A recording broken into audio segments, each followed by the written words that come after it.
todos. Por parte del grupo de medicina interna queremos darles la bienvenida a la charla del día de hoy, que es leucemia promielocítica aguda, que se va a dar a cargo de Elena Pedraza y Jesús Alejandro como tal. Nos acompaña también el doctor Nicolás Torres, que es residente en medicina interna de la Universidad del Rosario. Entonces, si quieren, empiecen, muchachos. Bueno, buenas noches. Muchas gracias, Diego, por la presentación.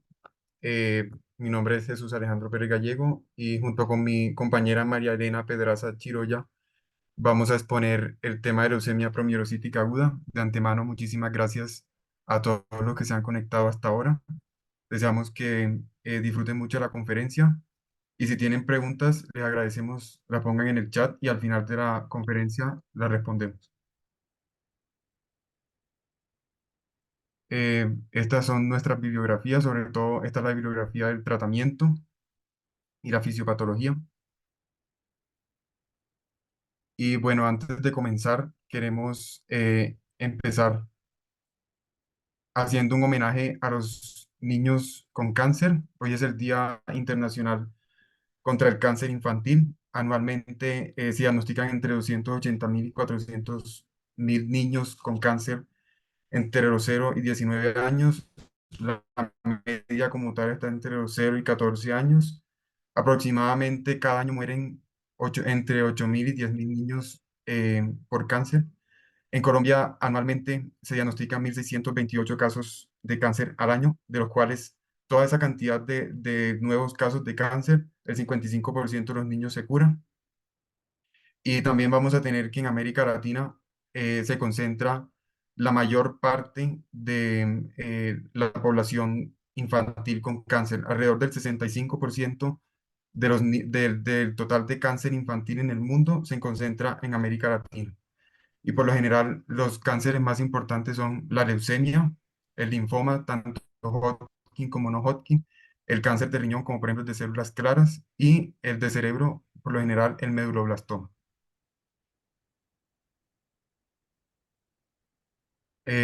Como principales pilares de la conferencia tenemos como tal, que es la leucemia promielocítica aguda, la epidemiología, fisiopatología, signos y síntomas, el diagnóstico y el tratamiento. Entonces, ¿qué es la leucemia promielocítica aguda? Primero vamos a empezar con las diferencias entre las neoplasias mieloides. Entonces, tenemos a la leucemia mieloide aguda, tenemos a las neoplasias mieloproliferativas, y tenemos a los síndromes mielodisplásicos. Eh, Como tal, la leucemia mieloide aguda es un conjunto de leucemias, las cuales se vuelven cancerosas en la etapa más inmadura. Perdón, ¿pueden cerrar el micrófono? Qué pena.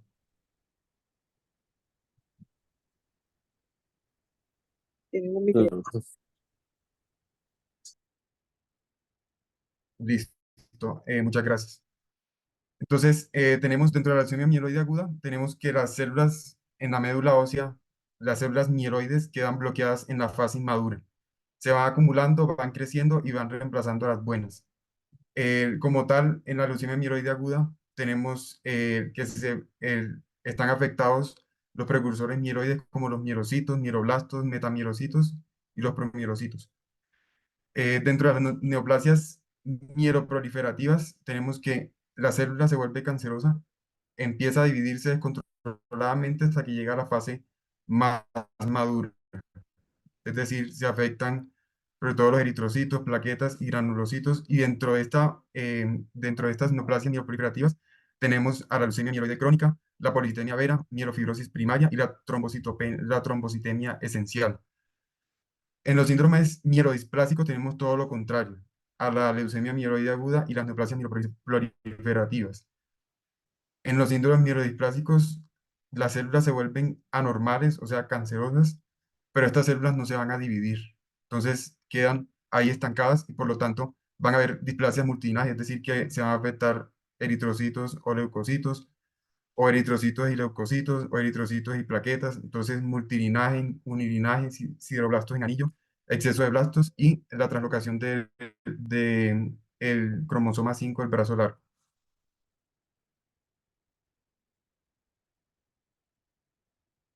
Dentro de la clasificación de las leucemias mieloides agudas, la principal clasificación que tenemos es la clasificación francesa, americana, británica, que se creó más o menos en el año 1971. Entonces, vamos a tener 9 tipos de leucemia mieloide aguda y la leucemia promielocítica aguda va a ser la M3. Por lo general, entre M0 y M5 son glóbulos blancos inmaduros. En M6 tenemos neoplasias de los eritrocitos y en M7 de plaquetas. Y bueno, posterior a esta guía tenemos la clasificación de la OMS que se creó en el 2008, en donde la clasificación de la OMS es mucho más específica con respecto a que ella incluye los genes. Entonces, aquí tenemos la leucemia promielocítica aguda, tiene la translocación entre el 15 y el 17, y el gen que va a estar afectado va a ser el gen PML rara alfa. Entonces, aquí topográficamente tenemos dónde se encuentran cada una de las leucemias mieloides agudas. Como les decía, la leucemia promielocítica aguda es la M3, es decir, que la tenemos arriba, eh, donde aparecen los mieloblastos, promielocitos, y por lo general, pues, son los promielocitos. Bueno, aquí tenemos como tal el origen de la leucemia promielocítica aguda, entonces tenemos que después de los precursores mieloides, por ejemplo, la unidad formadora de colonia de granulocitos y monocitos, esa se va a dividir en unidad formadora de colonia de granulocitos. Entonces, cuando llega a la unidad formadora de granulocitos, estos se van a convertir en mieloblastos. Entonces, al convertirse en mieloblastos, después se dividen a promielocitos. Esos promielocitos se dividen y forman los mielocitos, que son los que vemos después del promielocito, después el metamielocito, y por último se van a madurar mucho más esas líneas mieloides, sobre todo de los granulocitos.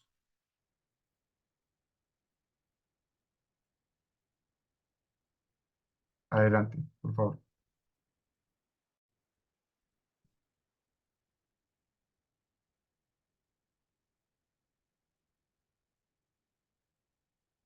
Y bueno, tenemos las diferencias,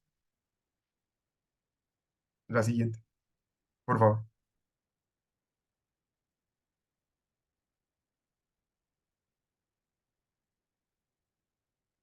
Y bueno, dentro de las diferencias entre la leucemia promielocítica aguda y otras leucemias mieloides agudas, tenemos que la promielocítica aguda tiene un mayor riesgo de hemorragia comparándolo con las leucemias mieloides agudas. Es decir, hay mucha más hipofibrinogenemia, hay disminución de factores de la coagulación, degradación de fibrina, consumo masivo de plaquetas y algo súper importante y es el tratamiento. El tratamiento en la leucemia promielocítica aguda es mucho más específico, es decir, vamos a utilizar ácido retinoico o ácido de trióxido de arsénico. En cambio, en la leucemia mieloide aguda, por lo general utilizamos la quimioterapia convencional, ya sea ciclofosfamida, las antraciclinas. Entonces, no va a ser un tratamiento tan específico. También encontramos diferencias en la edad. La leucemia promielocítica aguda, eh, por lo general, es una leucemia que da en personas más jóvenes, entre 20 y 50 años, y la mieloide aguda da en mayores de 50 años. Y un hallazgo semiológico, sobre todo en el examen físico que encontramos en la mieloide aguda, a diferencia de la promielocítica aguda, es que vamos a encontrar algo que se llama la leucemia cutis, que es una infiltración leucocitaria en la piel y en las encías y como en conjunto los síntomas que tienen ambas son la fiebre, esplenomegalia, pródromo mielodistrófico, masas mediastínicas y leucopenia. Dentro de la epidemiología, tenemos que en las leucemias agudas, la más común es la leucemia linfoblástica aguda, y dentro de las mieloides agudas, la más común es la promielocítica aguda, que se encuentra en el 15%. O sea, hace parte del 15% de todas las leucemias mieloides agudas. También tenemos que la leucemia promielocítica aguda es la leucemia más curable entre las leucemias mieloides agudas, teniendo una tasa de remisión del 90% en 5 años, o sea, un pronóstico muy bueno. Y en general en Estados Unidos se detectan entre 600 y 800 casos nuevos al año. Y en Colombia anualmente se detectan 214.000 casos de leucemia mieloide aguda, de los cuales 14 son de promielocítica aguda, o sea, una variante de la mieloide aguda.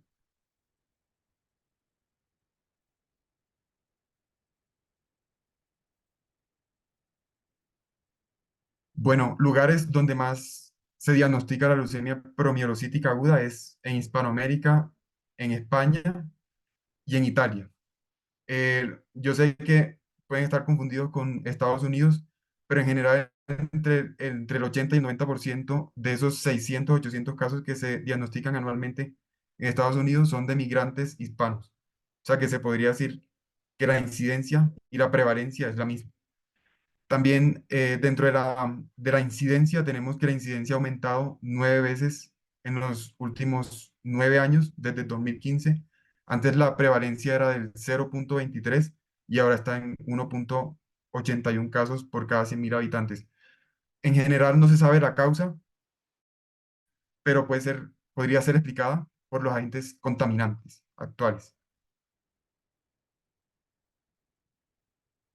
Dentro de los factores de riesgo tenemos la edad. Recuerden que eh, Recuerden que la promielocítica aguda se encuentra entre los 20 y 50 años, pero en general, o sea, y siendo más específicos, está entre los 36 y los 44 años. Afecta por igual a hombres y mujeres. No es frecuente en la primera década de vida, sin embargo, pues se pueden presentar los casos.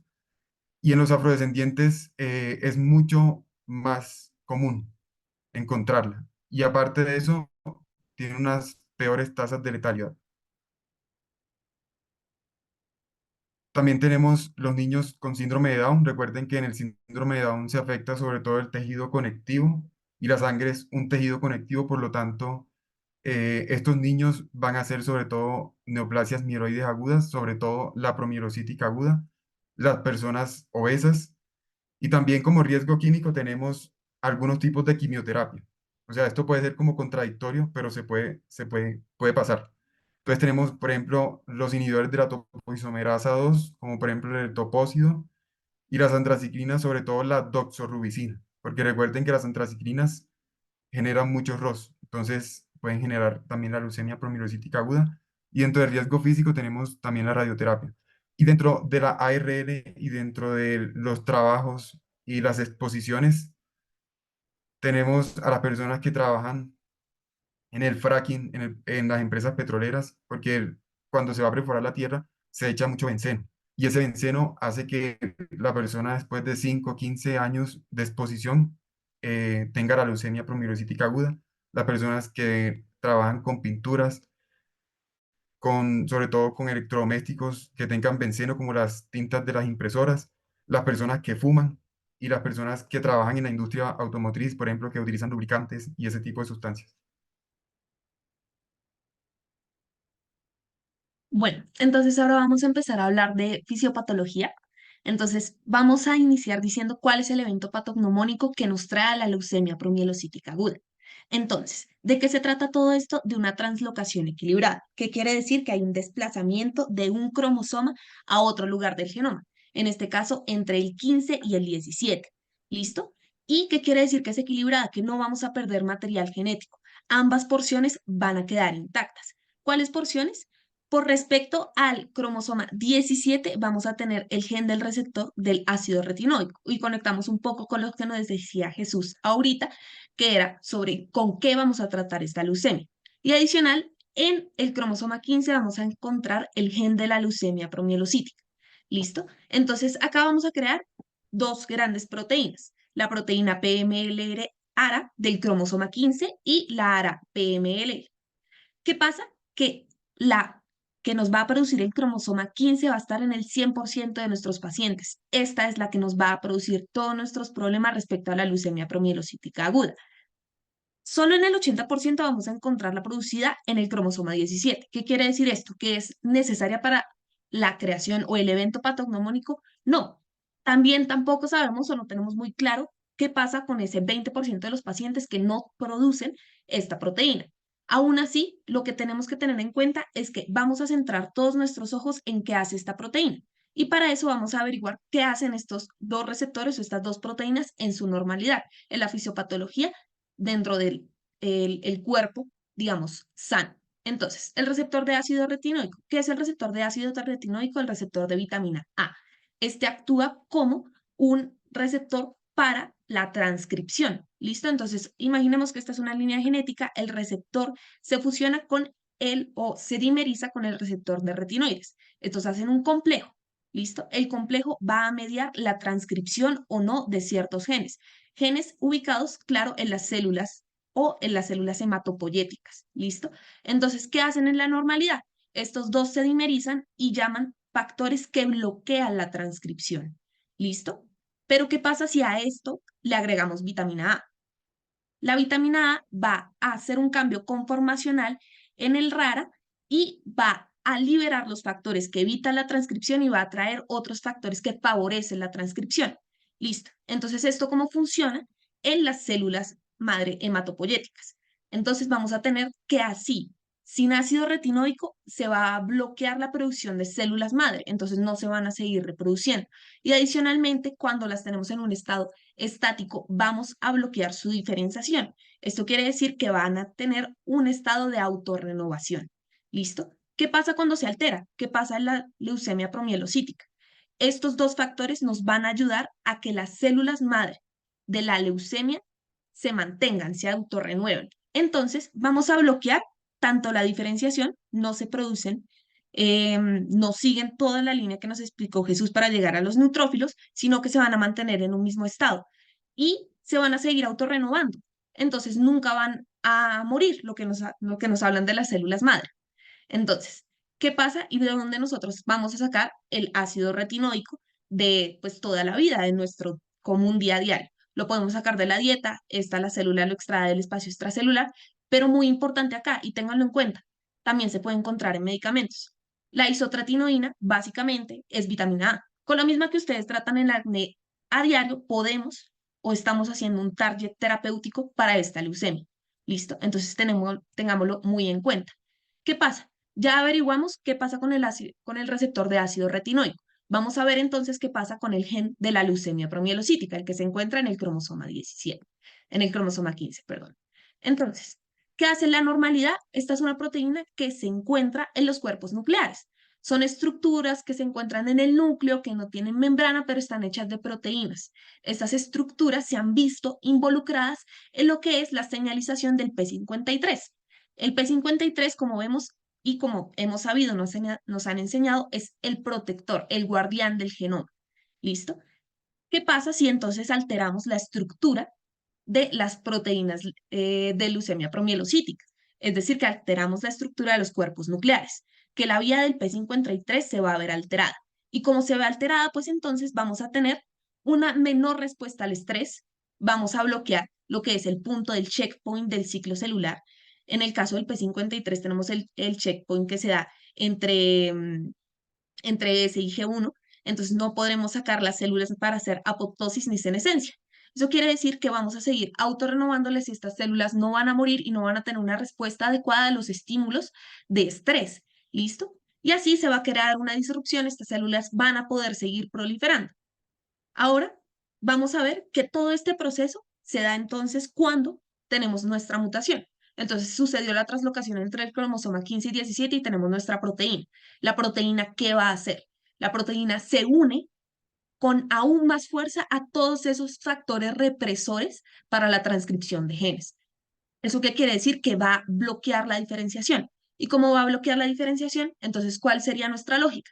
Pues entonces yo le voy a dar vitamina A para que esos receptores que normalmente se sueltan con vitamina A, pues sigan su proceso normal. ¿Qué pasa? Que como estos se atan con mucha más fuerza que cuando se une al receptor de retinoides, el RARA, Entonces requerimos dosis mucho más altas. Es por eso que a estos pacientes les vamos a dar ácido retinoico IV. ¿Listo? Esto lo vamos a conocer como una mutación dominante negativa. Eso en genética se conoce como el producto de una mutación. Impide el correcto funcionamiento del producto normal. ¿Listo? Entonces, como vemos acá, en este diagrama, pues tenemos las células, lo que hace la diferenciación. Y, digamos, ¿esta es la única mutación que se puede presentar con leucemia promielocítica aguda? No. Digamos que hasta un 40% de los pacientes pueden llegar a tener otras mutaciones concomitantes o de un 2 a un 30% otra mutación que las genere. ¿Qué pasa y por qué es importante aclararlo? Porque no importa la mutación que el paciente tenga, el manejo va a ser el mismo. ¿Listo? Entonces ustedes pueden tener la más común con la mutación del FTL3. Esa mutación no importa. Ustedes le van a seguir dando el mismo manejo al paciente con ácido retinoico. ¿Listo? ¿Va a haber otras diferencias? Sí, puede que haya más hiperleucocitosis, puede que hayan otras diferencias como fenotípicas de los pacientes, pero el tratamiento va a ser el mismo. Ahora, ¿cuál es el problema de que estas células se mantengan en un estado no diferenciado? Vamos a ver. Son células inmaduras y van a expresar otras cosas diferentes en su membrana que normalmente los promielocitos no lo hacen. Y eso nos lleva a las urgencias oncológicas. Vamos a conocer claramente lo que nosotros tenemos en nuestra mente, como es el estado de la hipercoagulabilidad del cáncer. Está muy estudiado, lo podemos conocer en otras leucemias, pero aquí es un poco diferente. Se encuentra claramente la ambivalencia. Vamos a ver un estado de hipercoagulabilidad que sí conocemos de todos los cánceres, pero también tenemos el otro extremo. Estos pacientes tienden a sangrar y esto hace única la leucemia promielocítica. Nuestros pacientes no se mueren de un trombo, ellos nos negan porque tienen una TBP, un trombo en sitios inusuales. No, ellos llegan sangrando. Pero aún así no vamos a despreciar el estado de hipercoagulabilidad. Entonces vamos a tratar un poquito primero esto. ¿Qué expresan las células de la leucemia promielocítica? Van a expresar factor tisular. El factor tisular va a activar la vía extrínseca de la coagulación y como vemos acá va a producir pues los trombos de fibrina. Estos idealmente se deben estabilizar. Sin embargo, acá vemos que por qué esto no es tan fuerte en estos pacientes. Por ejemplo, vamos a hablar entonces la proteína C y la proteína S. Vamos a obtener un ejemplo de un paciente con sepsis. El paciente con sepsis también hace un estado de hipercoagulabilidad. Sin embargo, el cuerpo aumenta los niveles de proteína C y proteína S para aumentar esos niveles de anticoagulantes naturales que tenemos en el cuerpo. ¿Listo? Inactivando los factores 2, 5 y 7. Entonces, estos factores en la leucemia promielocítica aguda se mantienen normales. Entonces, la hipercoagulabilidad pierde un poco el peso. ¿Listo? Y lo mismo el dímero D. ¿Qué significa el dímero D? Un producto de la degradación de la fibrina. Eso quiere decir que todos estos coágulos que estamos armando se están deshaciendo. No son coágulos firmes, no los tenemos atados. ¿Listo? Y ahora entonces vamos a ver un poco por qué. ¿Listo? Por último, para recordarles, la leucemia promielocítica igual tiene sus mismos factores procoagulantes, el procoagulante canceroso, también interleuquinas que la interleuquina 1 beta, la interleuquina 6, el factor de necrosis tumoral alfa, aumentan este estado de hipercoagulabilidad. Pero vamos a ver cuál es la contraparte. La contraparte es una hiperfibrinolisis. Como les dije, el dímero D va a estar aumentado. Todos esos coágulos que estamos haciendo se van a deshacer. ¿Por qué? Porque las células de la leucemia promielocítica aguda expresan la anexina 2. ¿La anexina 2 qué es? Es un receptor para el activador de plasminógeno. El plasminógeno, como podemos ver acá en esta guía, al final va a terminar degradando toda esa fibrina. ¿Listo? Entonces no vamos a poder coagular. Estos pacientes se nos van a morir de sangrados. ¿Cuáles son los principales sangrados? Un sangrado gastrointestinal o un sangrado de las mucosas. Hasta un 89% de los pacientes llega a presentarse así. ¿Y qué tan grande es esta carga? ¿Qué tanto nos genera la anexina 2? La anexina 2 puede aumentar hasta un 60, hasta 60 veces más la cantidad de plasmina que tenemos en la sangre. Eso es muchísimo, ¿listo? Entonces, por eso tenemos esa carga de hiperfibrinólisis tan grande. Además, vamos a tener pues una disminución en el conteo de plaquetas, las citopenias que normalmente presentamos en, en las leucemias por la infiltración de la médula ósea, y esto nos va a dar que no vamos a tener no vamos a tener una buena funcionalidad de todo el sistema para degradación de la fibrina. Eso quiere decir que hay un factor endógeno que nos está activando todo este sistema. A eso le llamamos hiperfibrinólisis primaria. ¿Listo? Entonces, como para cerrar este capítulo, grandes contextos, hasta un 89% de los pacientes sangran y como datos, solo un 20% van a predominar en ese estado de hipercoagulabilidad. ¿Y cuáles coágulos? Coágulos en, digamos, sitios no inusuales. No vamos a tener una trombosis de senos venosos, una trombosis del eje espleno-mesentérico, sino más bien TBP, TEP e infarto. ¿Listo? Ahora sí, entonces vamos a ver cómo se siguen presentando estos pacientes.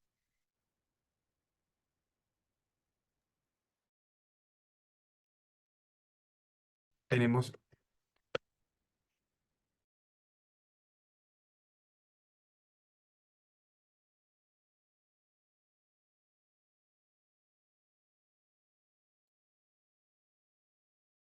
bueno, con respecto a los signos y síntomas de la leucemia promielocítica aguda, tenemos el síndrome constitucional, es decir, que la persona va a tener anorexia, va a tener pérdida de peso mayor al 6%, va a tener astenia. También algo muy frecuente en las leucemias promielocíticas agudas son las infecciones por pseudomonas. La pancitopenia se presenta en algunos casos, más adelante les vamos a explicar. Los sangrados gingivales, como nos dijo Elena, productos de la acumulación de anexina 2 que aumenta la plasmina. Tenemos también las petequias, equimosis, la menorragia y la febrícula. No se presenta tanto la fiebre, se presenta más que todo es la febrícula.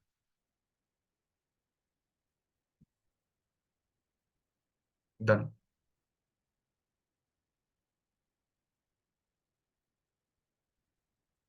Como otros signos y síntomas súper importantes, sería la hemorragia alveolar severa, el ACV hemorrágico que nos va a tener, que vamos a tener afectaciones neurológicas como por ejemplo dolores de cabeza, sobre todo cefaleas en trueno, pueden ser confusión también, cambios visuales tipo escotomas, también tenemos la hematuria y la patosplenomegalia.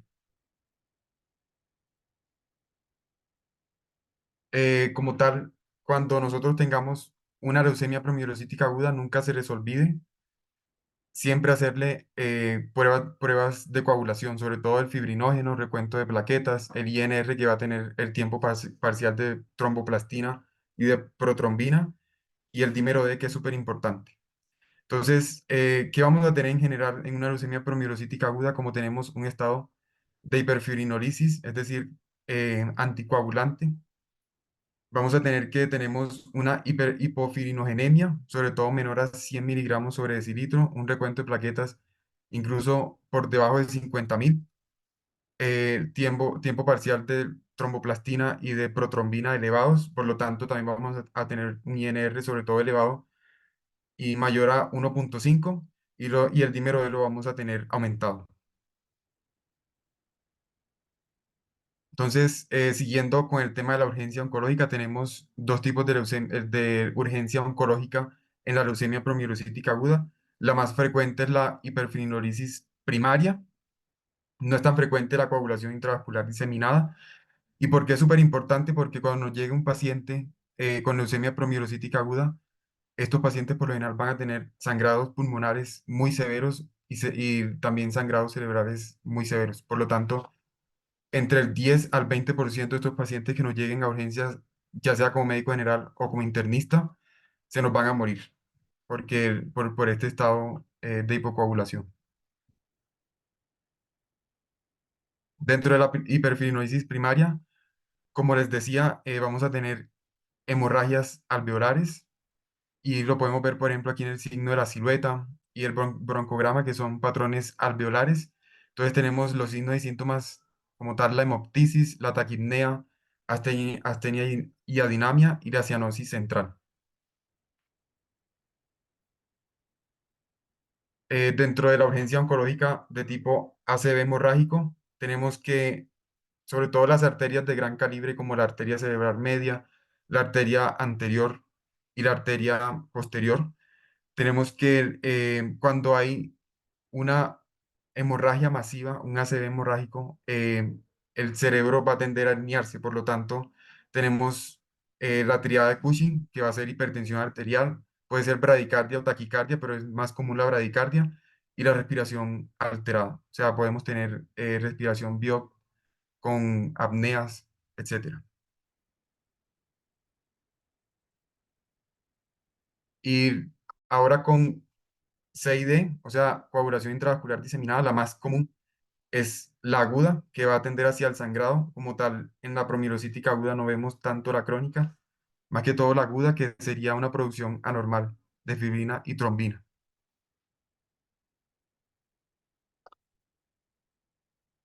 Dentro de los signos y síntomas que vamos a ver y que sí o sí van a decir, bueno, vamos a dejar a este paciente en urgencia, sería, por ejemplo, la púrpura húmeda, que son equimosis en la vía oral. Entonces, aquí lo vemos. Algo súper importantísimo son los sangrados en las heridas, por ejemplo, si el paciente se cortó con un cuchillo o, por ejemplo, tiene un catéter y estas heridas empiezan a sangrar muchísimo, eso es un indicativo de que hay que correrle a ese paciente, hay que dejarlo en urgencias y bueno, y lo tratamos con plaquetas o con lo que necesite. También los sangrados gastrointestinales, sobre todo de vías digestivas bajas y altas, la hemoptisis y la hemorragia alveolar y las hemorragias subaracnoideas y epidurales, sobre todo las subaracnoideas. Dentro de los diagnósticos, tenemos algo que nunca se nos debe olvidar cuando sospechemos una leucemia promielocítica aguda, sería el hemograma, citograma, la citometría de flujo, las pruebas de coagulación y el frotis de sangre periférica. Dentro del citograma, vamos a tener aquí un citograma donde aparecerían todos los componentes, tanto granulocitos inmaduros como los normales. Y a la izquierda tenemos un citograma con leucemia promielocítica aguda. Vamos a tener que en la leucemia promielocítica aguda va a haber una desviación hacia la izquierda, sobre todo de las líneas inmaduras, porque se están produciendo muchísimos blastos, se están produciendo promielocitos. Entonces, entre más abajo y más hacia la izquierda estén las células, quiere decir que están más inmaduras. Entonces, esto no necesariamente nos indica que la persona tiene un cáncer, también pueden ser provocados por infecciones y de eso les voy a hablar un poco más adelante.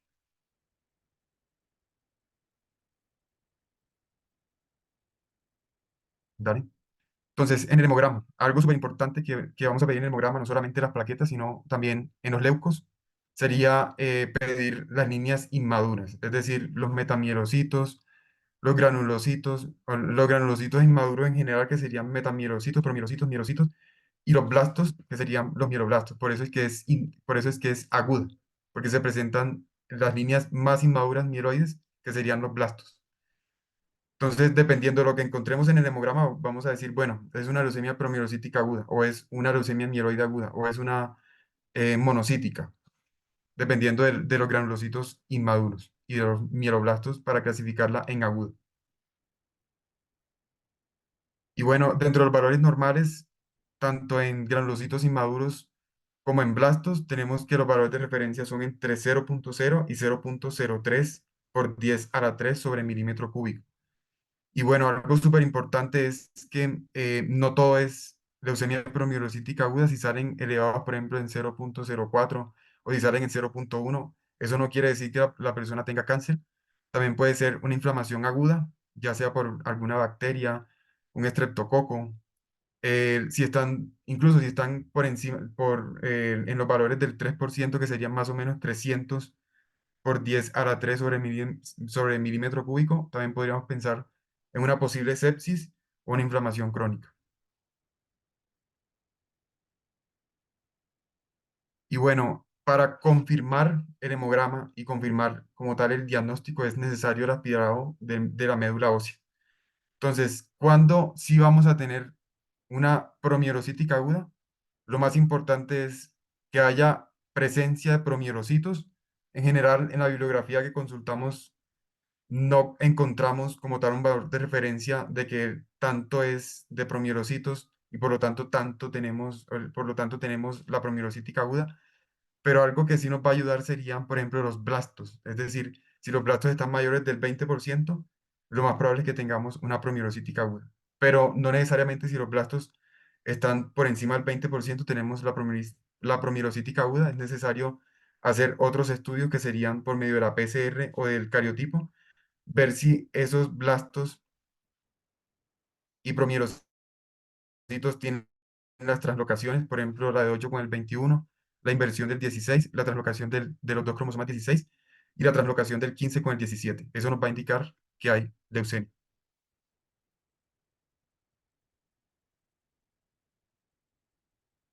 Y bueno, cuando hagamos el aspirado de médula ósea y el frotis de sangre periférica, esto es diagnóstico morfológico, es decir, vamos a ver cómo son las características morfológicas de los promielocitos. Es decir, si tenemos una hipergranular, que es la variante clásica porque es la que más se presenta, vamos a tener unos promielocitos granulados y vamos a ver los bastones de Auer, que son muy frecuentes en las promielocitis agudas por esta variante. Aquí lo vamos a ver en la flecha. También tenemos la microgranular, que no es tan frecuente, y vamos a ver que los promielocitos son granulados y van a ser binucleados, es decir, van a tener un subnúcleo segmentado. Y la hiperbasofílica, esta casi no se ve. Esta es la menos frecuente de las tres, y es que los promielocitos casi no van a tener citoplasma, sino más que todo núcleo.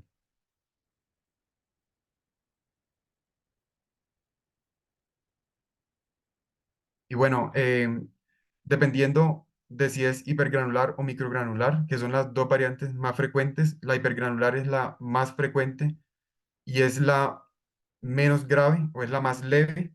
Entonces vamos a tener unos leucocitos menos de 10.000. Por lo general vamos a tener una leucopenia porque los leucocitos van a estar menores de 3.500. Y aquí es mucho más frecuente encontrar la pancitopenia que les hablaba en signos y síntomas. Entonces, aquí el frotis de sangre periférico no va a ser tan adecuado, porque como tenemos una leucopenia, no van a salir tantos promielocitos en el frotis. En cambio, la microgranular sí, porque hay una hiperleucocitosis y una leucocitosis, es decir, van a salir los leucos más de 50.000 e incluso más de 100.000. Esto nos va a determinar una mayor tasa de mortalidad y van a salir pues los promielocitos elevados y los blastos elevados en sangre periférica.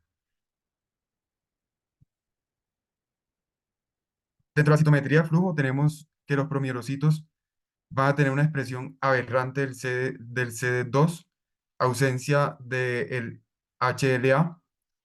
Por lo general, cuando la leucemia tiene presencia de CD56 es de peor pronóstico. Los CD15 van a tener baja expresión porque los CD15 los expresan los promielocitos normales, no los promielocitos cancerosos. Y en el caso de los promielocitos cancerosos también vamos a tener que el CD11B va a estar negativo y para diferenciar si es microgranular o hipergranular es necesario ver en la citometría de flujo la expresión del CD34, que nos va a decir es microgranular, aparte del estudio morfológico. Dentro del diagnóstico genético tenemos el cariotipo convencional, el FISH, y la PCR retrotranscriptasa. Bueno, comenzando con el cariotipo convencional, tenemos, como nos decía Elena, vamos a tener una translocación entre el 15 y el 17. Esta es la forma más frecuente de leucemia, en la translocación entre el 15 y el 17. Entonces, vamos a ver que un pedazo del 15 se pega en el 17 y un pedazo del 17 se pega en el 15. Algo súper importante destacar es que no se detecta la polimerización de la PML rara A. Esa se detecta con otros exámenes. Aquí se detectan más que todo anomalías estructurales y numéricas de los promielocitos. Ahora tenemos el FISH. Esta sí detecta la polimerización entre el PML y el RARA. En la A no tenemos la polimerización. En rojo tenemos el PML y en verde tenemos el RARA. En cambio, en la B vemos una fusión, se ve como amarillo. Y es porque está presente la diana terapéutica, que es el PML rara, que es lo que vamos a utilizar, como por ejemplo el ácido retinoico, para hacer que la célula se diferencie.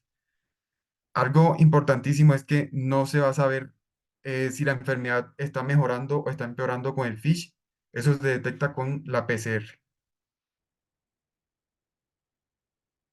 Entonces, la PCR, aquí no solamente vamos a detectar la polimerización del del PML rara, sino que también podemos hacer una retrotranscriptasa eh, múltiple, es decir, vamos a ver la expresión de los genes que hacen que la proteína se sintetice y además de eso otros genes que pueden estar en los promielocitos cancerosos.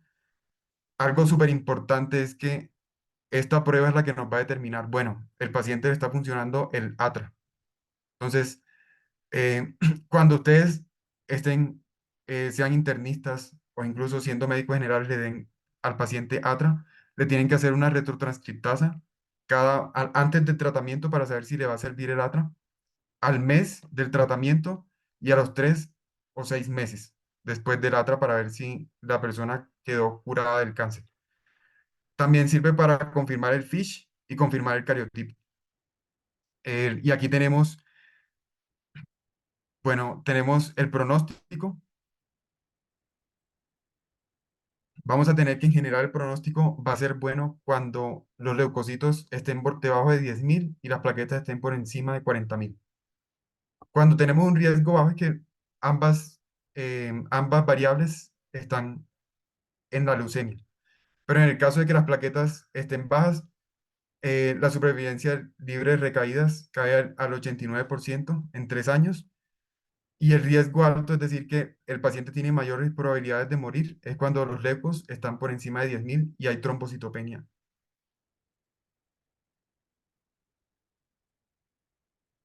Dentro del buen pronóstico y mal pronóstico, esto también lo vamos a basar en el cariotipo, sobre todo en el diagnóstico genético, sobre todo si las personas expresan la translocación entre el 15 y el 17. En general, la promielocítica aguda, cuando tiene una translocación entre el 11 y el 17, es de peor pronóstico porque casi no responden al ATRA, las mutaciones en el TP53, porque como es la guardiana del genoma, como nos dijo Elena, si esta está mutada, no se pueden controlar las demás mutaciones y por lo tanto hay muchísimas más mutaciones.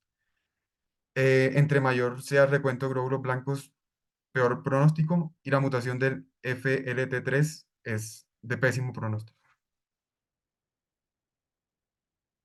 Bueno, aquí tenemos lo que dice la Sociedad Americana de Cáncer. Las de buen pronóstico son las que tienen translocación entre el 8 y el 21, las que tienen alteraciones en el 16, y la translocación entre el 15 y el 17 son de buen pronóstico.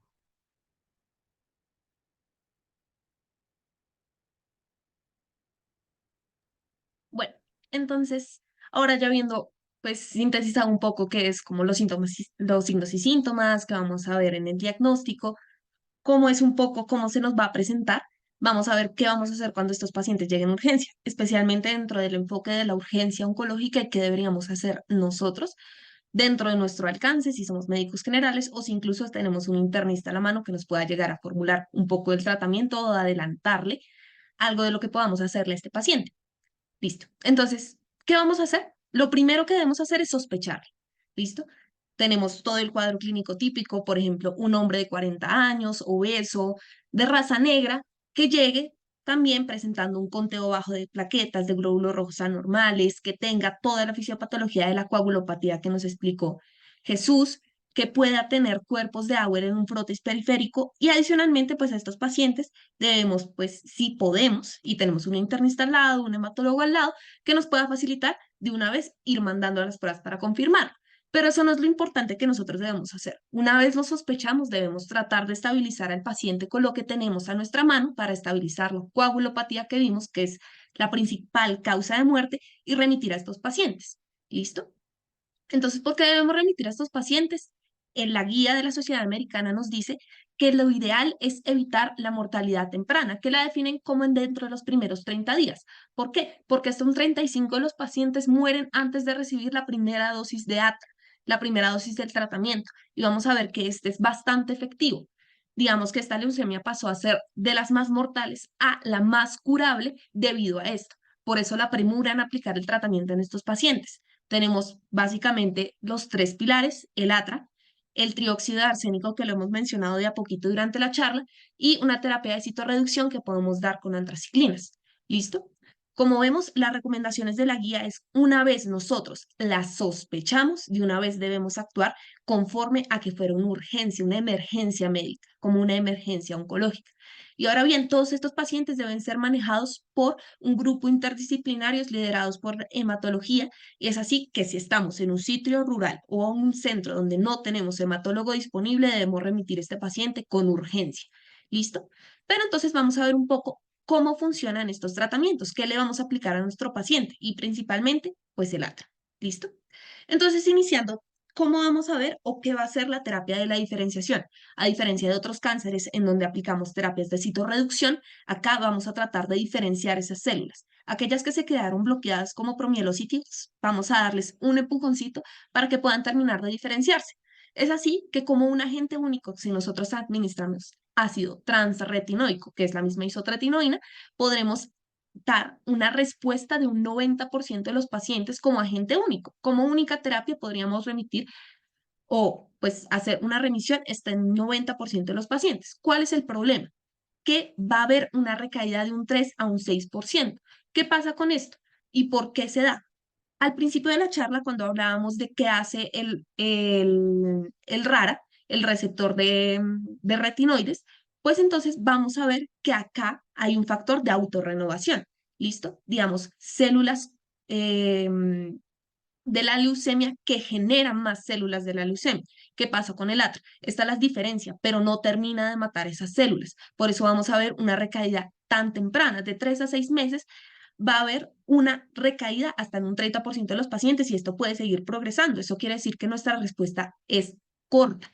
Por eso mismo debemos compensarlo tratando de agregar otro agente que nos dé ese terminoncito o ese pujoncito para tratar de eliminar las células madres de la leucemia, por así decirlo. Igual, el tratamiento con ATRA nos va a dar una supervivencia general a los 2 años de un 30-40%, pero con la desventaja de que siempre va a requerir otra terapia. Y acá vamos a ver un punto bastante importante y es que no solo nos va a permitir la diferenciación, sino que también nos puede permitir una ruptura de la proteína oncogénica. ¿Listo? Vamos a romper la PML-ARA. ¿Listo? Se puede degradar y esto de qué va a depender de la dosis. ¿Listo? Entonces, dosis subóptimas de ATRA nos van a dificultar el tratamiento porque tampoco vamos a seguir eliminando esa proteína oncogénica que va a seguir en las células. Entonces, por eso vamos a ver cuál es la verdadera dosis que debemos aplicar. Debemos aprender esta dosis para poder aplicarla con inmediatez cuando nos lleguen estos pacientes. Ahora, ¿cuál es la terapia que se va a requerir o el agente que vamos a utilizar para compensar esas células madre que no están muriendo? Vamos a utilizar entonces el trióxido de arsénico. ¿Listo? El trióxido de arsénico como agente único va a curar hasta un 70% de los pacientes y ¿qué va a hacer? Va a tener una detención brusca del ciclo celular. Vamos a generar la apoptosis de estas células. Y no es tanto la apoptosis, como vamos a ver, pues es una detención brusca del ciclo, que por lo general es lo que pasa, que esta proteína se deshace y vamos a tener una restauración del cuerpo nuclear. ¿Listo? Y como veíamos al inicio de la presentación, el cuerpo nuclear nos va a volver a como organizar o volver a poner en funcionamiento toda la maquinaria del P53. Entonces estas van a terminar entrando ya en un mecanismo de senescencia y lo más probable, o lo que nos han dicho los estudios, es que estas células se terminan eliminando por el sistema inmune.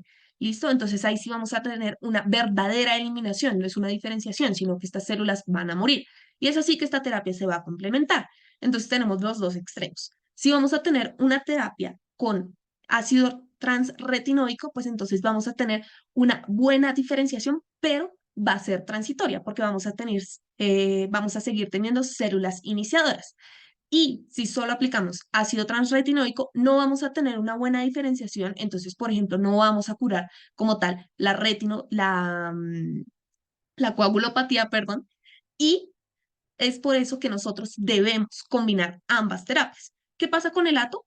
Que el ATO, uno, es un agente caro y dos, pues no está disponible tanto o no es tan, sí, digamos, ubicuo como lo sería el tratamiento con ATRA. Y es por eso que nosotros vamos a dar primero este tratamiento. Adicionalmente, nos va a ayudar al manejo de urgencias. ¿Listo? Entonces, ¿qué vamos a hacer cuando nos lleguen esos pacientes? vamos a empezar a administrarles atra de inmediato. ¿Por qué? Porque esos pacientes con coagulopatía que nos llegan, como vimos, el problema son los receptores que expresan las células de la leucemia promielocítica en su membrana. Una vez los diferenciamos, pues entonces vamos a dejar o vamos a decaer la expresión de estos receptores o de estas moléculas, y es así que vamos a tratar de estabilizar un poco lo que es la coagulopatía. Es así que lo damos de inmediato. El tratamiento con ATO puede esperar hasta que tengamos un diagnóstico, ¿listo? Y una vez tengamos ese diagnóstico, podríamos iniciar el tratamiento. ¿Cuál es la dosis? Vamos a darla por metro cuadrado, 45 miligramos por metro cuadrado día, dividida en 2 dosis, y esto hasta documentar la remisión completa, que ya vamos a ver cómo nos establece la guía, o máximo hasta los 60 días. Algunos van a encontrar en otras guías que podemos dar o disminuir la dosis hasta 25 miligramos metro cuadrado día. Sin embargo, esto se da pues para personas, para los niños, ¿listo? Y algunas veces podríamos llegar a disminuir la dosis si presentamos efectos adversos de ATRA. ¿Listo? ¿Qué pasa con esto? Que dijimos que es una terapia de diferenciación. Entonces, no todas las células se van a diferenciar al mismo tiempo. Como vimos, es algo dosis dependiente. Entonces, debemos alcanzar una buena dosis sistémica y esto va a llevar un poco de tiempo. ¿Qué quiere decir? Que si nosotros hacemos exámenes antes de tiempo, puede que terminemos viendo células que no están maduradas completamente y hagamos una falsa premonición de decir, no, este paciente aún no le está funcionando bien el ATRA. ¿Listo? Entonces, ¿cuál es el tiempo máximo que podemos decir más o menos que las diferenciaciones pueden tardar? Más o menos de 4 a 5 semanas e incluso se pueden extender hasta 90 días. ¿Listo? Entonces, no hay que asustarnos si seguimos viendo formas inmaduras si el paciente está en un día 30 del tratamiento. ¿Listo? Y ahora, ¿qué pasa? Como vimos o como Jesús nos explicó al inicio, tenemos una buena clasificación del pronóstico. Eso no solo nos habla para qué tanto podríamos tener una remisión a los 3 años, como bien nos explicó Jesús, sino también nos ayuda a orientar el tratamiento que le vamos a dar a estos pacientes. Entonces, por ejemplo, si tenemos un paciente de bajo riesgo con unos leucos menos de 10.000, sin embargo, durante la terapia de diferenciación, este aumenta y pasa a lo que viene siendo un rango de, mm, de mediano a alto riesgo, estos pacientes no se van a reclasificar. ¿Listo? Si un paciente me llegó y yo dije que era bajo riesgo y luego sus valores cambian, yo no voy a cambiar la clasificación que le di en un inicio. Sin embargo, ¿qué puedo hacer? Puedo tratar la hiperleucocitosis. ¿Listo? La hiperleucocitosis trae otros problemas, la leucostasis también aumenta un poco la coagulopatía. Entonces, ¿yo qué podría hacer? Dar hidroxiuria o también dar gentusumab, que es un anticuerpo monoclonal dirigido contra el CD33, que es más o menos ubicuo en todas las células de la leucemia mieloide aguda. ¿Listo? Estamos hablando de un porcentaje de un 90% de los pacientes. Entonces, acá yo podría tratar un poco la leucocitosis que se podría llegar a presentar si el paciente aumenta esos niveles de leucos con el tratamiento de ATRA. Eso es lo que yo voy a hacer. ¿Para qué lo voy a hacer? Para estabilizar la coagulopatía y voy a tratar de corregirla. Entonces, estabilización, vamos a empezar a diferenciar esas células. ¿Listo? Entonces, van a hacer una reducción de la expresión de anexina 2 y van a regular un poco la trombomodulina. Eso nos va a reducir la hiperfibrinolisis primaria. ¿Listo? ¿Qué también debemos hacer? Vamos a evitar todos los procedimientos invasivos. Como bien nos dijo Jesús, si tenemos un catéter, una punción, debemos hacer algún procedimiento médico que nos implique, o sea, o determine un riesgo de sangrado, todos esos procedimientos deberíamos evitarlos, ¿listo?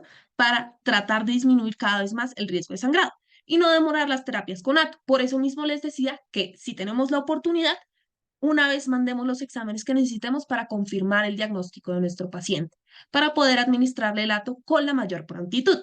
¿Listo? Y adicionalmente, se ha demostrado que estos también ayudan a reducir los días en donde es más crítico el riesgo de sangrado. Entonces, más o menos, unos 3, 4 días podríamos ganar del riesgo de sangrado si aplicamos el ATO, porque disminuye tanto el procoagulante del cáncer y el factor tisular. ¿Listo? Ahora, ya estabilizamos la coagulopatía, idealmente también es corregirla. ¿Qué valores tenemos para indicar o empezar a corregir una coagulopatía? Tenemos a este lado la indicación y el procedimiento que vamos a indicar, cada uno dependiendo de pues, lo que tenga el paciente, ¿listo? Entonces, de por sí, si yo sospecho que el paciente tiene una leucemia promielocítica aguda, yo podría empezar a indicarle el tratamiento de la coagulopatía. Entonces, si yo sospecho la leucemia promielocítica aguda y tiene un paciente un fibrinógeno menor a 100, entre 100 y 150, yo podría empezar a corregir. Lo mismo con las plaquetas, menor a 30.000. Idealmente deberíamos tenerla a una meta de mayor a 50.000. Y si el paciente tiene un INR mayor a 1,5 y tiene el PTT y el PTA prolongado, yo podría corregirlo con plasma fresco congelado. Ahora, los pacientes también pueden presentar eventos trombóticos. También hablamos un poco de cuál es la fisiopatología de la hipercoagulabilidad, la mayor expresión del factor tisular, el coagulante del cáncer. Sin embargo, no está indicado por la guía empezar a aplicar en estos pacientes terapias con heparina y ácido tranexámico o ácido tranexámico. ¿Listo? ¿Qué pasa? Que igualmente ustedes van a encontrar que en algunos estudios sí se practica, sin embargo, pues no está avalado por la guía de la sociedad y pues es de 2019 si quieren buscar las actualizaciones. Entonces, pues idealmente por nosotros tratar de evitarlos. ¿Listo? Vamos a ver que aumenta un riesgo de sangrado durante los primeros días de la terapia. Está documentado entre las 2 a 3 primeras semanas, por lo tanto, estos pacientes tienen que estar hospitalizados para poder controlar las complicaciones que se lleguen a presentar. ¿Y esto por qué se da? Como vimos, pues las terapias también inducen un poco la muerte, inducen la muerte celular, y la muerte celular, como ya sabemos, pues libera citoquinas, hace más inflamatorio pues todo el ambiente, y los estados inflamatorios también desregulan un poco toda la cascada de coagulación, y esto nos altera también como las probabilidades de sangrar del paciente. ¿Listo? Ahora, recordar que pues todos los efectos adversos que pueden llegar a presentar estos medicamentos. Nosotros tenemos que prestar mucha atención a lo que es las enzimas hepáticas. Tanto el ATRA como el ATO son, podríamos clasificarlos un poco como hepatotóxicos. Se ha demostrado que aumentan las transaminases, entonces idealmente también podríamos llegar a controlar. Igual, tener mucho control con lo que vienen siendo las complicaciones, especialmente del ATO, para ver cómo, cuándo lo vamos a aplicar y cuáles son las contradicciones. Y esto ya va más un poco hacia lo que es la terapia de iniciación. La terapia de iniciación se debe iniciar con prontitud apenas nosotros tengamos el diagnóstico. Idealmente lo vamos a dividir si es de bajo, intermedio riesgo o alto riesgo. Acá los vamos a juntar porque su terapia es la misma a la que la vamos a dar. ¿Listo? Entonces, tenemos básicamente 2 esquemas para cada uno. Para los riesgos bajo e intermedio vamos a poder aplicar atra más ato y atra más quimioterapia, y vamos a ver cuál es la diferencia del alto riesgo, que siempre va a ir con terapia de citorreducción. ¿Listo? Entonces, siempre el atra y el ato van de la mano, y la quimioterapia, y para el manejo con ato podríamos sumar el gentusumab. ¿Listo? ¿Cuál es la guía o cuál es la cascada que vamos a seguir? Vamos a seguir la sospecha clínica, un soporte inicial, vamos a confirmar el diagnóstico y vamos a iniciar con el tratamiento de inducción. ¿Listo? Para los pacientes de bajo riesgo, el régimen preferido, de acuerdo a que da menos complicaciones, es más fácil de seguir, no hay inferioridad entre la mortalidad que se presenta versus la quimioterapia. Sin embargo, hay mejores desenlaces respecto a las complicaciones que presentan estos medicamentos, entonces este es el régimen preferido. Pero como les dije, el régimen convencional de atra más quimioterapia pues es ligeramente más asequible, y en pacientes como Colombia pues se adapta un poquito más a nuestra realidad. Pero vamos a ver entonces un poco del ácido tranexámico. Igualmente, la dosis es 0,5 miligramos kilogramo por kilo una vez al día. En 1 a 2 horas se debe pasar la infusión y no debe superar los 60 días, al igual que el tratamiento con ATRA. ¿Cuál es el principal o la principal complicación que podemos ver en estos pacientes? La prolongación del QT, porque bloquea canales de calcio. Y esto nos da un riesgo aumentado de torsión de puntas. Entonces, estos pacientes tienen que ir con, ya mencionamos el perfil hepático, tienen que ir también con electrolitos, y adicionalmente tienen que ir con electrocardiograma. ¿Listo? Deberíamos idealmente medirlo al menos 2 veces por semana. Sin embargo, si el paciente lo requiere más, podemos adaptarlo. Los electrolitos deben estar el potasio por arriba de 4 y el magnesio por arriba de 1,8. ¿Listo? O si no, debemos suspender el tratamiento. Y si el QT llega a estar, el QT corregido, valga la aclaración, mayor de 500 milisegundos, debemos suspender el tratamiento hasta que éste se corrija hasta 460 milisegundos. ¿Listo? Esas son las consideraciones para el trióxido de arsénico y siempre debemos tenerlas en cuenta y esos pacientes deben ir con electrolitos y pues perfil hepático antes de comenzar la terapia. La convencional, hidrarubicina, daunorubicina y citravina las podemos dar. Podemos dar hidrarubicina sola o darubicina más citravina. Acá ya depende del hematólogo pues, qué esquema debemos seguir. Igualmente les dejamos las dosis en pantalla por si las quieren necesitar, pero pues estas ya son decisiones del hematólogo, ¿listo? Recordarles que pues es una terapia, digamos, barata que podemos llegar a seguir, ¿listo?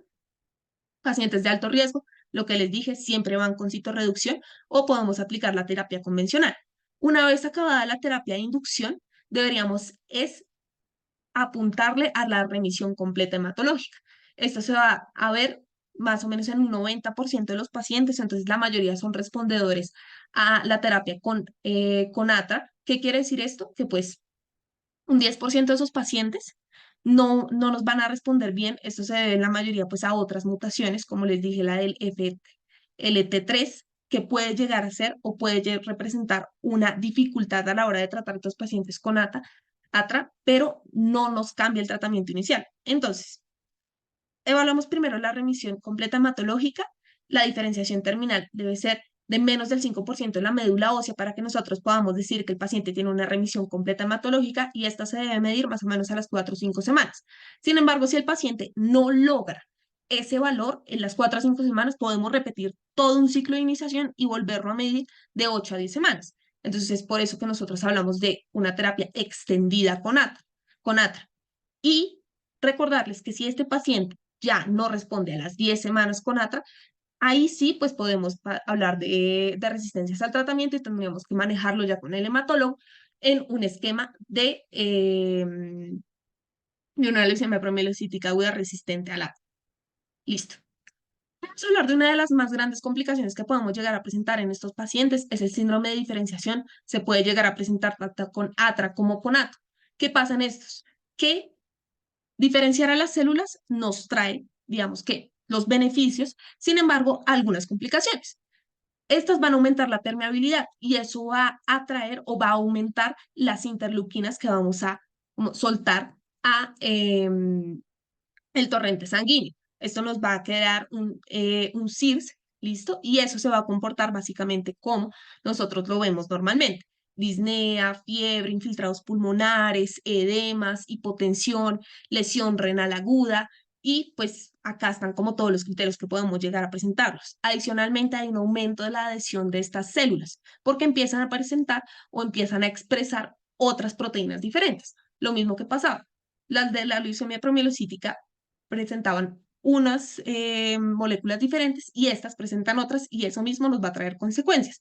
Entonces va a haber una mayor adhesión que se va a ver más problemática en la microvasculatura y aquí es donde entra o el papel protagónico del pulmón, pues en la microvasculatura del pulmón es donde nos van a terminar generando los mayores síntomas de disnea y como podemos ver casi un 100% de los pacientes no lo llegan a presentar. Entonces son uno de los primeros signos que nos pueden llegar a alarmar de que el paciente está sufriendo un síndrome de diferenciación. ¿Listo? Entonces, ¿qué debemos hacer en estos casos? ¿Listo? Igual hay otros medicamentos que lo pueden producir, como para tenerlo en cuenta, pero pues para este caso, ATRA y ATO. ¿Listo? ¿Qué vamos a hacer? Vamos a dar un tratamiento de estos síntomas. Los pacientes pueden llegar incluso a tener dolor de cabeza y la disnea, que son nuestros primeros signos de alarma. ¿Listo? Entonces, para el mantenimiento vamos a dar corticoides, como vimos es un estado proinflamatorio y la idea es tratar de controlar esa respuesta inmunitaria. Entonces vamos a dar corticoides, ¿cuál? Vamos a dar dexametasona IV 10 miligramos 2 veces al día y digamos que hay esquemas de prevención que no están especificados en la guía, sin embargo, si no los plantean en otros lugares en donde está guiado por los factores de riesgo que puede llegar al paciente. Si el paciente tiene unos leucos de más de 5 por 10 a la 9 o una creatina mayor a 1,23 unidades molares sobre litro, ahí podríamos empezar a enfocarlo y darle un tratamiento de prevención. Sin embargo, recordar que esto aún no está amparado por la guía, pero pues hay como artículos que nos lo recomiendan. ¿Cuáles son los esquemas para solo la prevención de estos pacientes? También con dexametasona nos dan opciones con prednisolona y pues digamos que no solo se queda en prevención, sino que el paciente llega a presentar el síndrome, podemos empezar a darle de una vez los 10 miligramos de dexametasona. Si no funciona, podríamos llegar a aumentar la frecuencia de la dosis hasta al menos de unas 6 horas. ¿Listo? Esto siempre tenerlo en cuenta, no es tan frecuente, más o menos un 20 a un 30% de los pacientes podrían teóricamente llegar a presentarlo. Sin embargo, pues los números cada vez van más abajo. ¿Listo? Ahora, nosotros terminamos nuestra terapia de inducción. Lo ideal es que nosotros ya hayamos medido nuestra médula ósea y si no, pues la extendimos y estos pacientes pues llegaron a la terapia de consolidación. ¿Qué vamos a hacer? Primero, a esos pacientes que no les dimos quimioterapia, los pacientes que solo tratamos con ATO, esos pacientes de bajo riesgo o los pacientes de alto riesgo que les dimos ATO más gentusumab, el anticuerpo monoclonal. Podríamos darles otro tratamiento otra vez con ATO y con ATRA con pues, las indicaciones que va con la guía y aquí terminaría ese tratamiento para los pacientes con ATRA y con ATO y solo tendríamos que darle seguimiento. Para los pacientes que sí aplicamos quimioterapia, estos siempre van con terapia de consolidación. ¿Listo? El esquema igual lo tienen que encontrar en la guía, simplemente es como para que se ubiquen si tienen algún paciente en la clínica. Esos pacientes siempre van a ir con terapia de consolidación. Y como dijo Jesús, vamos a medir la remisión ya por medio de la PCR. ¿Listo? Una vez hayamos terminado todo el esquema, más o menos son de 2 a 3 ciclos de antraciclinas y para los pacientes con alto riesgo, como pueden ver acá, podemos agregar un ciclo de citravina. ¿Listo? Ahora, cuando tenemos una remisión, ya la idea es nosotros seguir el seguimiento de estos pacientes. Sin embargo, si no hay remisión, podríamos empezar a medirlo después, luego cada 2 semanas. A las 2 semanas de que tomamos la primera prueba, si esta vuelve a ser positiva para leucemia promielocítica aguda, nosotros tendríamos que empezar a tratarla como una resistente al tratamiento con ATRA y pues ya ajustar el tratamiento con el hematólogo. Si no es el caso, entonces ya, iríamos hacia el mantenimiento. ¿Listo? Ya en el mantenimiento tenemos las opciones, si fue positiva al menos una vez, entonces tendríamos que darle tratamiento de mantenimiento con atro y con atro, y si no, que es como la mayoría de los casos, entonces tendríamos que hacer seguimiento cada 3 meses con hemogramas y más o menos de 2 a 3 años. Los de bajo intermedio riesgo no necesitan una PCR de rutina, sin embargo, los de alto riesgo sí deberíamos tratar de seguirlos con eso. ¿Listo? Sin embargo, pues esto ya, como es más manejo con el hematólogo, simplemente es para tener unas nociones básicas. Y ya es como para mandarles un mensaje integrado para la casa que vamos a o que tenemos que tener en cuenta, recordar que esta es una patología rara, pero es extremadamente mortal, por lo que el tratamiento oportuno es vital para evitar la mortalidad temprana a los 30 días. Recordar que un 35% de los pacientes mueren incluso antes de recibir la primera dosis de tratamiento. Lo que tenemos que hacer es una sospecha clínica, armarnos de razones para darle el tratamiento al paciente, iniciar manejo con ATRA si está disponible y remitir a un centro de alto nivel donde lo pueda manejar un hematólogo, dar un manejo de estabilización y corrección a la coagulopatía según sea necesario, no hay que limitarnos con estos pacientes. Recordemos que es una patología bastante curable, entonces si ellos necesitan todas las transfusiones de plaquetas, todas las transfusiones de fibrinógeno, todas las de plasma congelado, deberíamos darles y además que si es dentro de nuestra posibilidad, deberíamos empezar a hacerlo desde nuestros centros de primeros niveles antes de remitir al paciente. Y recordar que el tratamiento de iniciación inicia una vez tenemos diagnosticado al paciente y podemos darle el ATO. Y para prevenir complicaciones, recordar que hay que evitar la toxicidad. Para eso vamos a tomar los exámenes que les dije del perfil hepático, del electro, de los electrolitos. Vamos a dar corticoides según sea necesario para evitar el síndrome de diferenciación y recordar siempre las complicaciones cardiovasculares que nos va a traer en particular el ATO. Y pues eso era todo para nuestra charla de hoy. Muchas gracias a todos, muchas gracias al doctor Nicolás Torres por acompañarnos, a Jesús, mi compañero, y pues a todos ustedes que nos siguen escuchando el día de hoy, a los 43 participantes que aún tenemos. Gracias por todo y pues estamos abiertos a dudas y a una retroalimentación del doctor Nicolás que nos estuvo acompañando. Bueno, Elena y Jesús, creo que pues una revisión muy completa respecto al tema. Eh, Abordaron en principio como todos los elementos desde fisiopatológicos hasta el tratamiento.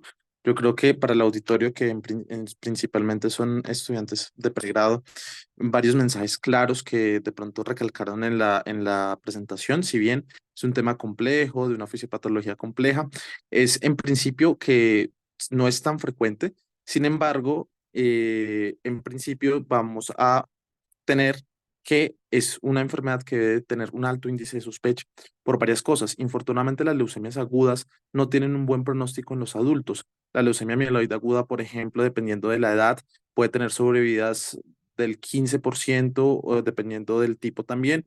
En jóvenes o en edad media 20 a 30 años pueden tener unas mejores sobrevividas, a 5 años de 40 o 50%, eso en dependencia de si se lleva a trasplante o no. Pero en principio el mensaje es que en la mayoría de las leucemias el pronóstico es malo. Sin embargo, en la leucemia promielocítica todo va a cambiar. El pronóstico es malo si no se trata a tiempo, si no hay una corrección a tiempo, porque como lo mencionaron, a diferencia de de las otros tipos de leucemias, el problema de la promielocítica va a ser la hiperfibrinólisis y específicamente en algunos casos el CID, lo cual lleva a sangrados amenazantes de la vida, que pueden ser hemorragias intraparenquimatosas cerebrales, que pueden ser hemorragias gastrointestinales a nivel de sitios no compresibles, y esto genera una mortalidad muy grande a corto plazo. Es de allí que es una urgencia empezar a hacer un adecuado diagnóstico en aquellos pacientes con sospecha de leucemia y que tengan adicionalmente los elementos de coagulopatía que mencionaron. Va a ser importante realizar una remisión temprana y iniciar específicamente el ATRA de forma temprana, el transretinoico, y después, por supuesto, hacer la confirmación. El tema del inicio del ácido transretinoico también es un tema que es mejor ante la sospecha diagnóstica, especialmente que vamos a tener un frotis de sangre periférica, vamos a tener las pruebas de coagulabilidad, especialmente los tiempos de coagulación, el fibrinógeno, ante la sospecha clínica, iniciarlo y idealmente cuando se tenga la confirmación o descartar el diagnóstico que va a ser con citometría de flujo y adicionalmente la translocación que se podría hacer por FISH y adicionalmente ya sea que se confirme o que no se confirme, pues es más fácil y es más seguro para el paciente retirar el ATRA que en aquel paciente pronto con la sospecha esperar la confirmación porque puede haber un desenlace fatal dentro de si no se inicia adecuadamente. Adicionalmente, el ATRA, como lo mencionaron, es un medicamento similar a la isotretinoína con un mecanismo de acción y pues claramente, por ejemplo, la isotretinoína, pues lo utilizamos para lesiones de piel en población sana con algunos efectos adversos, pero no es una terapia tan tóxica como otro tipo de quimioterapias, por lo tanto, en la mayoría de los pacientes va a ser seguro y nuevamente, en caso de que no se descarte la enfermedad, pues es mejor retirarlo en ese momento y de acuerdo al tipo de leucemia, si es una leucemia, realizar la quimioterapia pertinente y el manejo pertinente de eso ya por el grupo especializado.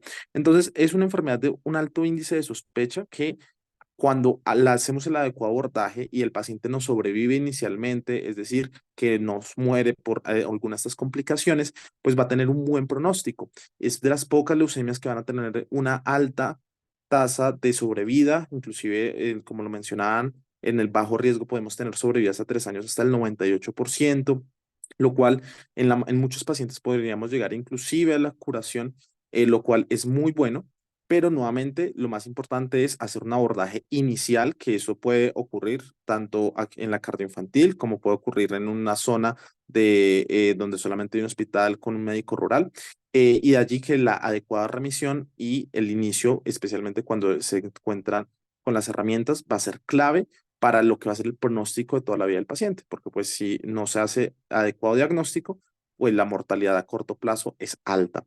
Respecto a ya un poco cuando se hace el diagnóstico por citometría de flujo o los otros hallazgos que nos van a confirmar la promielocítica, tener en cuenta de que los promielocitos y en general fotos de sangre periférica también pueden existir errores de interpretación, especialmente por personas no expertas, en donde la identificación de promielocitos inicialmente también no puede fallar y lo que uno le reporten de promielocitos pueden no ser promielocitos.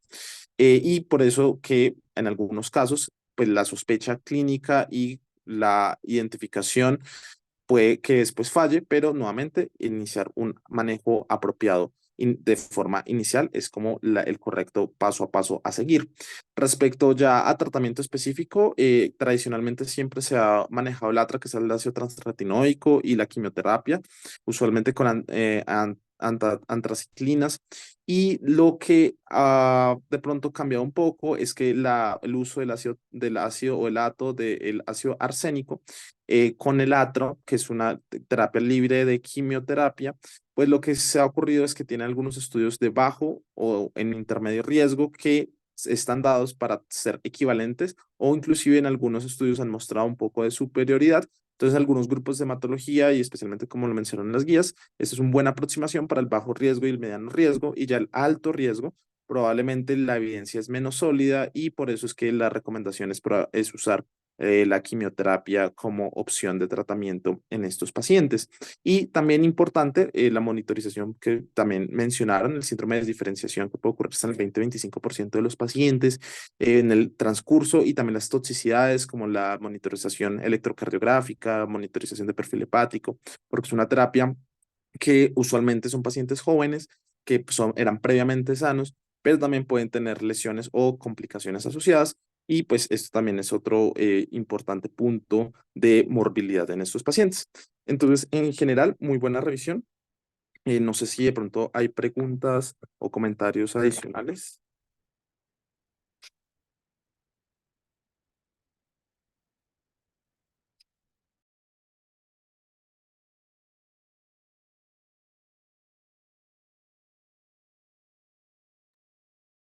Yo creería que por ahora no, sin embargo, pues sí nos gustaría, como desde todo el grupo de interés de medicina interna, dar las gracias a el doctor Hellman, que muchos lo pueden conocer. Él hace parte o pues nos ha acompañado muchos en la formación en MEDE y vimos que estuvo por ahí comentando unas cosas en la charla, entonces extenderle pues las gracias desde todo el equipo del grupo de interés en medicina interna, y nos encanta que nos estén acompañando tanto los residentes como las personas que nos guían en la práctica clínica en estas charlas que son pues de crecimiento personal para todos nosotros. Muchas gracias.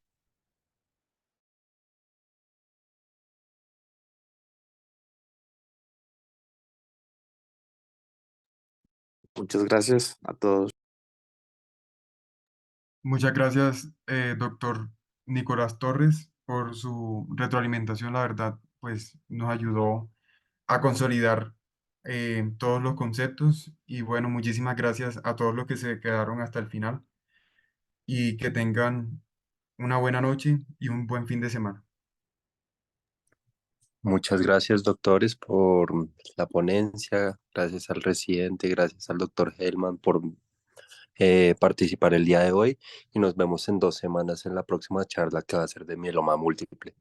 Nos vemos ahí. Hasta luego a todos. Buena tarde y noche.